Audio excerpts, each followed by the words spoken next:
leggevo anch'io qualche giorno fa sui giornali che il nostro Veneto ha una casa su 4 che è chiusa e parliamo quindi di circa 4.000 alloggi vuoti o chiusi nel nostro Veneto. Un Veneto che conta circa 2.700.000 unità abitative, mi sembra di capire, di cui 700.000, quindi per un valore indicativamente attorno al 25%, come dicevo prima, sono chiusi. Con punte su Belluno, città ovviamente ricca di turismo, che arriva a punte del 50%. Allora, perché così tante chiuse? Beh, noi siamo una regione un pochino particolare, siamo primi a livello nazionale come turismo e questo vuol dire che ci sono moltissime case di villeggiatura che sono piene nei periodi estivi o invernali a seconda di dove si va e quindi trovano ad essere paesi poi spopolati quando sono fuori da quel momento di villeggiatura. Tonessa del Simone è qua a Vicenza, quindi a un'oretta di strada da noi, si parla dell'89% di abitazioni chiusi fuori periodo. Rosolina, io sono di Rovigo, quindi qua vicino parliamo del 71%. E se questi numeri possono essere in parte anche compresi, giustificati, perché insomma se sono paesi di villeggiatura ci vai e poi torni a casa, non è altrettanto giustificato che molte case possono essere chiusi anche nelle periferie delle nostre città o in paesi molto più piccoli. E questo forse è dovuto proprio ad una mancanza di servizio. È vero, noi come Veneto stiamo impoverendoci come popolazione in termini di inattività, perché diventiamo sempre più multietnici, siamo sempre più vecchi, nascono meno bambini e questo sicuramente sì, aiuta questa difficoltà. E poi forse anche la casa che è cambiata, la casa forse non è più quel bene di rifugio che soleva essere per i nostri genitori che risparmiavano pur di avere la casa e cedere ai propri figli, era forse il più bello dei regali, ma la casa forse oggi per i giovani viene vista più come un bene servizio, no? Diventa quasi come un'auto, se devi fare tanta strada ti prendi un Berlina, se devi fare delle strade bianche ti prendi un fuoristrada. Beh, ecco, la casa è un po' un bene di servizio che vivi a secondo del lavoro dove ce l'hai, che non è più scontato sia dove sei nato, quindi ti muovi, quindi un concetto anche di casa, un concetto anche di edilizia che deve cambiare in virtù di quelle che sono anche le nuove esigenze e quindi le nuove risposte che dobbiamo dare. Ecco quindi un concetto di edilizia che deve passare attraverso il restauro, la demolizione, la ricostruzione di tutti quei fabbricati che non hanno più motivo di esistere e che se li vogliamo tenere tali devono essere resi performanti anche in un concetto di sicuramente di miglior vivibilità, ma anche in un concetto di consumo del suolo uguale a zero che sta sempre più prendendo piede, anche se, ahimè, sappiamo che il Veneto per 2 anni consecutivi è stata la regione a livello nazionale che ha consumato la miglior quantità di terreno.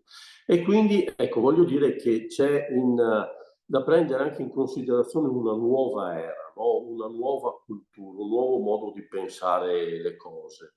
E, anche in termini proprio di sostenibilità, perché dobbiamo tentare di rendere sostenibile quello che c'è. E proprio come dicevo prima, anche pensando alle demolizioni e ricostruire, la sostenibilità a volte passa anche attraverso una demolizione di un fabbricato che non ha più motivo di esistere per rendere il nostro terreno anche solo permeabile all'acqua, perché è anche questo liberare terreno da fabbricati inutili per spostare eventualmente altri volumi da un punto A a un punto B. Per fare però tutte queste cose ritengo che ci voglia anche sempre un po', sicuramente tanta professionalità, ma anche un pochino di coraggio, cioè avere anche la capacità di capire cosa vuole il domani da noi, no? E quindi pensarlo in termini di progettualità e di costruzione. Abbiamo la necessità di come si può dire, far emergere i bisogni per organizzare le nuove soluzioni e dare nuove risposte. E la nostra politica ci aiuta anche perché il PNR adesso scaricherà a terra una grande quantità di denaro che è anche finalizzata a queste opere. Gli stessi bonus che se ne dica che saranno stoppati o no, in parte esisteranno ancora, seppur meno interessanti da un punto di vista economico, ma ci aiutano in questo percorso. Ecco, allora io per concludere ritengo che le città siano dei luoghi dove ci sia la necessità di sognare e la città è anche quel luogo dove si devono realizzare un pochino le nostre speranze. E considerando che il centro è bello, ha un tenore di vita un attimino particolare, premesso che i costi sono anche molto più importanti, ma è altrettanto bella la periferia, perché ritengo che la periferia abbia una socialità diversa. In periferia, pur essendo meno gente, la gente è più vicina all'altra. In periferia il sole ha un calore diverso, la campagna ha dei profumi diversi e quindi è bello vivere anche queste situazioni che sono alternative e sono diverse e sono complementari a quello che è il concetto città.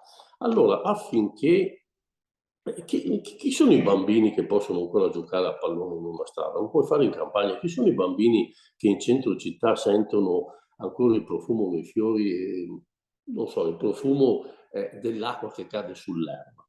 Allora, sono sensazioni che secondo noi devono anche essere portate a conoscenza, perché avere delle soluzioni alternative e complementari aiuta il vivere in questa città, che non è più fatta di centro e periferia, ma deve essere un nucleo.